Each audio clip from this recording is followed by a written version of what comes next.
জীবনে যদি একটি মাত্র ফুল চয়ন করে গোবিন্দের চরণে অর্পণ করেন, এই জগতের মানুষ তো অকৃতজ্ঞ, উপকার করলে মনে রাখবে না, কিন্তু অনন্তকালেও গোবিন্দ আপনার এই একটি ফুলের কথা ভুলে যাবেন না। ঠিক আছে, অন্তত একটা ফুল দিন, একবার অন্তত প্রণাম করুন, তাতে আপনার অনেক লাভ হবে। স্বল্প মপস্য ত্রায়তে মহত ভয়াৎ। কেউ যদি অল্প পরিমাণ কিছু করেন, এই কলিযুগের মানুষ স্বল্প পরিমাণ যদি কিছু করেন, যদি জীবনে কোনোদিন নিজে সাধু হতে না পারেন, হ্যাঁ, কয়েকটা কাজ করবেন না।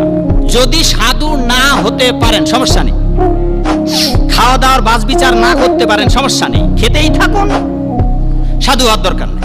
কিন্তু কয়েকটি কাজ জীবনে করবেন না। এক, ভগবানের নিন্দা করবেন না, কোন গ্রন্থ পড়ে ভগবানের দোষ খুঁজে বাইর করার চেষ্টা করবেন না। এক। দুই, যারা ভগবানের ভক্ত যদি দোষীও হয়, দোষ ধরবেন না, পরন্তু বিনতি জোর করে যদি বুঝিয়ে বলতে পারেন তাকে বলুন,